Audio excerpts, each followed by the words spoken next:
हर income taxable नहीं होती। कुछ इनकम को इनकम से डायरेक्टली एक्सक्लूड कर दिया जाता है। एग्रीकल्चर की इनकम है, मैम एग्रीकल्चर की इनकम एग्जम्प्ट होती है। मैं सैलरी पर्सन हूँ, मुझे रिबेट मिल जाती है। मेरे फादर ना डिपेंड है मेरे पे क्योंकि उनके हेल्थ इश्यूज हैं, तो मुझे उनकी दवाइयों के खर्चे की डिडक्शन मिल जाती है। There are the three term that is exemption, deduction and the rebate. क्या है ये टर्म, कैसे इनकम टैक्स इनसे हमारा कम हो जाता है, किस तरीके से यूज किया जाता है, आज वही समझने वाले हैं।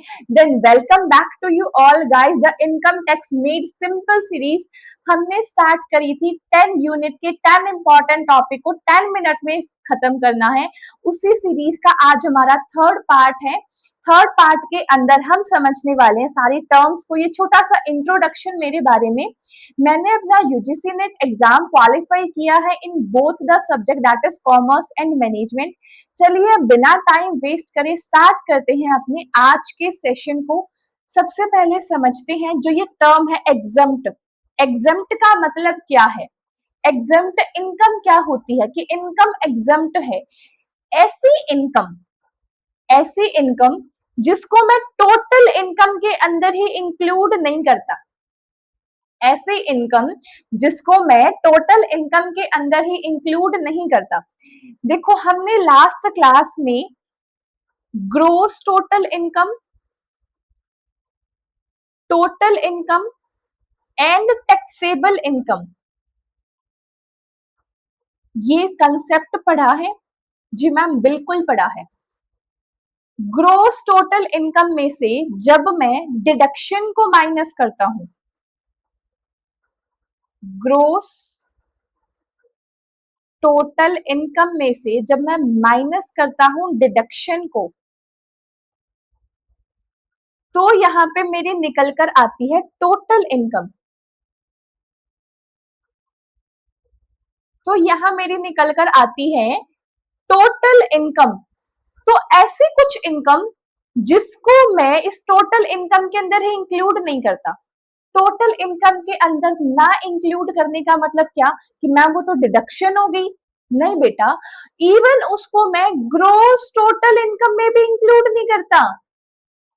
ग्रोस टोटल इनकम कैसे आती है? ग्रोस टोटल इनकम कैसे आती है ये सारा मैंने पढ़ाया है तुम्हें पहले। ग्रोस टोटल इनकम आपकी आती है जब मैं 5 हेड ऑफ इनकम को जोड़ देता हूं। जितने भी मेरे इनकम के सोर्सेज हैं, सैलरी है, बिजनेस है, प्रोफेशन है, कैपिटल गेन है, हाउस प्रॉपर्टी है, सारे सोर्स ऑफ इनकम को जब मैं जोड़ देता हूं, सैलरी से मुझे 10,000 रुपए मिले, बिजनेस से मुझे 50 लाख रुपए मिले और कैपिटल गेन से मुझे 1 लाख रुपए का फायदा हुआ, जब इन सभी सोर्सेस की इनकम को मैंने जोड़ दिया तो मेरे पास निकल कर आई ग्रोस टोटल इनकम। तो ऐसी इनकम जिसको मैं इनकम कंसीडर ही नहीं करता, मैं टोटल इनकम में ही इन्वॉल्व नहीं करता, तो उसको कहा जाता है कि ऐसी इनकम है आपकी एग्जम्प्ट इनकम। ऐसी इनकम है आपकी एग्जम्प्ट इनकम। समझ में आया? कौन कौन सी हो सकती है एग्जाम्पल बताना मुझे। एग्जम्प्ट इनकम कौन कौन सी हो सकती है, कोई बता सकता है? एग्जम्प्ट इनकम का आप एग्जाम्पल ले लो, एग्रीकल्चर इनकम। एग्रीकल्चर इनकम आपकी एग्जम्प्ट होती है। एग्रीकल्चर इनकम को मैं टोटल इनकम में कंसीडर ही नहीं करता। सेकंड ले लो, आपको कोई स्कॉलरशिप मिली है, आपको कोई स्कॉलरशिप मिली है, वो आपके इनकम में कंसीडर ही नहीं होगी, वो एग्जम्प्ट इनकम है। पार्टनर को शेयर मिला है प्रॉफिट का फर्म से, आपकी एक पार्टनरशिप फर्म है, उस फर्म ने कुछ प्रॉफिट कमाया, उसमें आपको शेयर मिल गया, तो this is the exempt income. क्यों? क्योंकि उस प्रॉफिट के ऊपर फर्म टैक्स दे चुका है। अब एक ही इनकम पे एक बार फर्म के नाम से टैक्स दिया जाएगा, एक बार मैं मेरी पर्सनल इनकम मान के टैक्स दूंगा? नहीं, तो वो एग्जम्प्ट इनकम होती है। क्या एग्जम्प्ट इनकम का एक फॉर्मूला सा समझ में actually what exempt income is? इसी से रिलेटेड दूसरी टर्म आती है, that is known as the deduction. Deduction हमने कहाँ देखा मैम, ग्रोस टोटल इनकम में से मैं माइनस करता हूं डिडक्शन को। डिडक्शंस का मतलब क्या होता है बेटा, डिडक्शन का मतलब है कि वो इनकम तो आपके पास आई थी, लेकिन उस इनकम से आपने किसी ऐसी चीज को ऊपर खर्च किया है जो देश के लिए, दुनिया के लिए या आपके पर्सनल हेल्थ के लिए बहुत जरूरी चीज है। For example LIC, life insurance आपने लिया है, तो उस लाइफ इंश्योरेंस का जो आप प्रीमियम पे करोगे, उस प्रीमियम की अमाउंट के ऊपर आपको छूट मिल जाएगी, उस प्रीमियम की अमाउंट के ऊपर आपको छूट मिल जाएगी। दूसरा एग्जांपल देख लो, आप हो स्टूडेंट, आपने लिया हायर एजुकेशन के लिए लोन, तो उस लोन के ऊपर जो आप इंटरेस्ट दोगे ना, उस इंटरेस्ट की आपको छूट मिल जाएगी, यानी कि डिडक्शन मिल जाएगी। तो ये सारी छूट मिलने के बाद आती है मेरी टोटल इनकम। अब जो टैक्स कैलकुलेट किया जाता है वो इस टोटल इनकम पे कैलकुलेट किया जाता है, ना कि ग्रोस टोटल इनकम पे। तो जब मेरी gross total income for example मेरी 10 लाख रुपए थी, डिडक्शन मेरे को मिल गई 2 लाख रुपए की, तो मेरी टोटल इनकम 8 लाख बची। तो अगर मैं 10 लाख का 10% निकालती तो टैक्स ज्यादा बनता, 8 लाख का 10% निकालूंगी टैक्स कम बनेगा, टैक्स का बेनिफिट हो गया। तो डिडक्शन आपकी ऐसी इनकम होती है जिसको आप शुरू में तो इंक्लूड कर देते हो, पर बाद में डिस्काउंट या कि डिडक्शन अलाउड कर देते हो। शुरू में तो आपने जो ये खर्चा किया है, जो ये लोन का पैसा लिया था, वो आपने ग्रॉस टोटल इनकम के अंदर तो सारा इंक्लूड किया कि मुझे यहाँ से इनकम हुई और यहाँ मैंने स्पेंड कर दिया, बट उस स्पेंड के ऊपर आपको छूट दी थी। समझ में आया ये कंसेप्ट? कुछ कंफ्यूजन सी चीजें आती हैं वो क्लियर कर देती हूँ।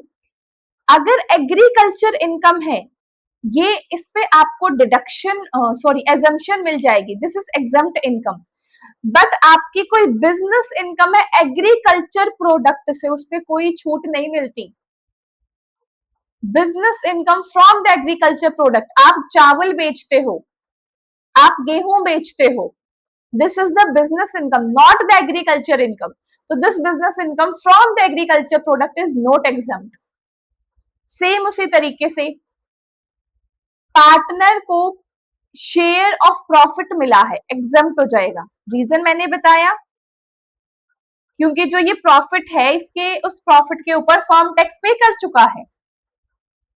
बट अगर पार्टनर को सैलरी मिली है या पार्टनर को रिम्यूनरेशन मिला है, एग्जम्प्ट नहीं होगा, क्योंकि सैलरी एक बाइंडेड खर्चा है कि आपको देना पड़ेगा। सैलरी निकालने के बाद जो प्रॉफिट बचा वही तो फिर पार्टनर्स में बटा है आपका। सेम उसी तरीके से स्कॉलरशिप एग्जम्प्ट है, सैलरी एग्जम्प्ट नहीं है, सैलरी पे टैक्स लगता है। पब्लिक प्रोविडेंट फंड की अमाउंट एग्जम्प्ट है, बट इंटरेस्ट जो है वो ऑर्डिनरी इन्वेस्टमेंट का आपके ऊपर टैक्स लगेगा। तो ये कंफ्यूजन वाले पॉइंट आप लोगों को यहाँ पे ध्यान रखने हैं। क्लियर?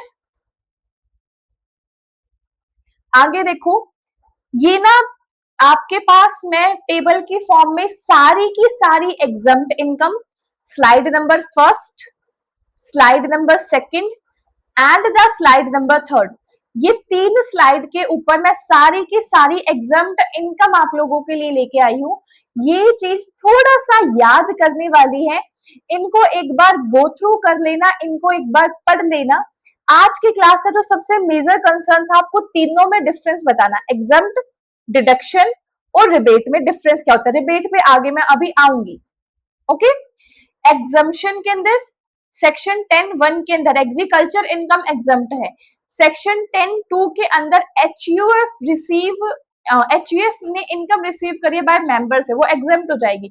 इंपॉर्टेंट पॉइंट और कंडीशन भी पढ़ते हुए चलना, ये चीजें ना पढ़ने की है तो इनको पढ़ना है, इनको अभी के लिए मैं नहीं करवा रही हूँ। किसी पॉइंट में अगर डाउट आता है तो बिल्कुल मैं करवाऊंगी, क्योंकि इसमें कुछ ऐसी टर्म है जिन टर्म के बारे में मुझे आगे एक्सप्लेन करना, उसके बाद आपको ये चीजें ज्यादा बेटर समझ में आएंगी, तो इनको आगे लेते हुए चलेंगे। ये तो होगी सारी की सारी एग्जम्प्ट इनकम 3 स्लाइड्स पे। फिर है आपके कुछ डिडक्शंस, डिडक्शन की स्लाइड नंबर 1, स्लाइड नंबर 2, ये 2 स्लाइड है आपके डिडक्शन की। आपने LIC के लिए कुछ ले रखा, आपने पब्लिक प्रोविडेंट फंड ले रखा है तो आपको 1.5 लाख रुपए तक की छूट मिल जाएगी। आपने पेंशन फंड में कंट्रीब्यूट कर रखा, अगेन 1.5 लाख रुपए तक की छूट मिल जाएगी। तो ये सारी चीजें हैं। आपने हेल्थ इंश्योरेंस प्रीमियम ले रखा है, आपको 25,000 की छूट मिल जाएगी। सीनियर सिटीजन हो तो 50,000 की छूट मिल जाएगी। मेडिकल ट्रीटमेंट के लिए आपको 75,000 की छूट मिल जाएगी। कोई सीवियर डिसेबिलिटी है तो 1,25,000 की छूट मिल जाएगी। तो ये चीजें एक बार पढ़ लेना। अभी के लिए मैं अपने नेक्स्ट टॉपिक पे चलती हूँ, जो मुझे आप लोगों को समझाना है, that is known as the rebate. Rebate क्या होता है? देखो, रिबेट आपकी ऐसी छूट है, रिबेट भी एक तरीके की छूट है, या फिर आप कह सकते हो एक तरीके की डिडक्शन ही है। बट इसमें होता क्या है, रिबेट आपको वहां दी जाती है जहां एक जस्ट थ्रेशोल्ड लिमिट से ज्यादा आपकी सैलरी है। फॉर एग्जाम्पल, आपकी जो टोटल इनकम आई है वो आई है 10 लाख रुपए।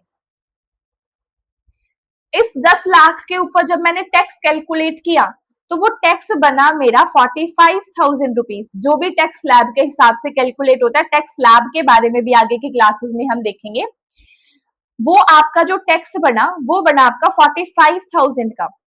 अब जो आपको इनकम टैक्स एक्ट के अंदर रिबेट दे रखी है, अगर मैं ओल्ड रिजीम की बात करूं तो आपको रिबेट दे रखी है 12,500 की, और अगर न्यू रिजीम की बात करूं तो आपको रिबेट दे रखी है 60,000 की। तो जो आपकी टैक्सेबल इनकम है, अगर वो 60,000 या उससे कम है तो आपका टैक्स हो जाएगा बिल्कुल 0। लेकिन अगर 60,000 से ज्यादा आ गई तो आपको पूरा टैक्स देना पड़ेगा, फिर आपको कोई रिबेट नहीं मिलेगी। तो रिबेट उनको दी जाती है जिनकी इनकम जस्ट एक थ्रेशोल्ड लेवल पे है, जस्ट एक थ्रेशोल्ड लेवल पे है। यानी कि 12 लाख तक की अगर आपकी इनकम है तो आपको कोई टैक्स नहीं देना। अब ये 12 लाख तक की इनकम पे 7,000 तक के डिडक्शन, 7,000 तक की रिबेट आपकी कैसे कैलकुलेट होती है वो आगे की क्लास में हम, जिसमें टैक्स स्लैब के बारे में सीखेंगे, वहां पढ़ाऊंगी। लेकिन रिबेट का सिर्फ इतना समझते हुए चलो, रिबेट आपको वहां दी जाती है, उस कंडीशन में दी जाती है, उस पर्सन को दी जाती है जहां पे आपकी इनकम थ्रेशोल्ड से थोड़ी सी ज्यादा जाती है, ताकि एक इंडिविजुअल का बेसिक स्टैंडर्ड ऑफ लिविंग अच्छे से मेंटेन हो सके। रिबेट का मेन मोटिव ही यही है कि सरकार तुम्हें छूट दे रही है कि भाई तुम पैसा रखो और अपना स्टैंडर्ड ऑफ लिविंग सुधारो, अपना स्टैंडर्ड ऑफ लिविंग सुधारो।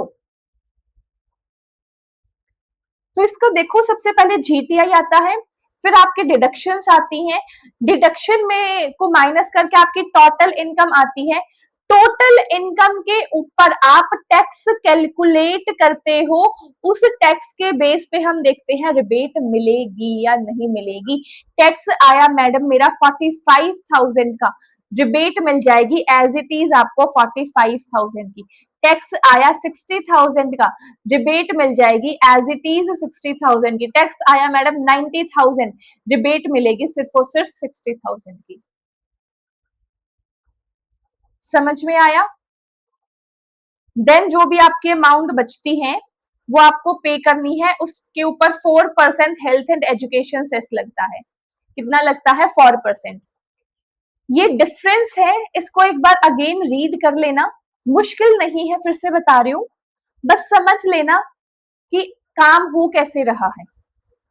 ये वाली स्लाइड कंफ्यूजन वाली थी, और एक ये वाली स्लाइड है जिससे आपको डिडक्शन, एग्जम्पशन और रिबेट तीनों क्लियर हो जाएंगी। एजम्पशंस तो आपकी GTI के अंदर इसी से पहले उड़ जाती है, एजम्पशंस तो यहीं पे नहीं आती, इसी से पहले ही उड़ जाती है। समझ में आया? आज की अपनी छोटी सी प्यारी सी क्लास को यहीं पे खत्म करते हैं। A very very big thank you so much to all of you. Channel को सब्सक्राइब जरूर करना, सीरीज पसंद आ रही है तो एक छोटा सा प्यारा सा कमेंट जरूर करना ताकि मुझे भी मोटिवेशन मिले। Thanks a lot.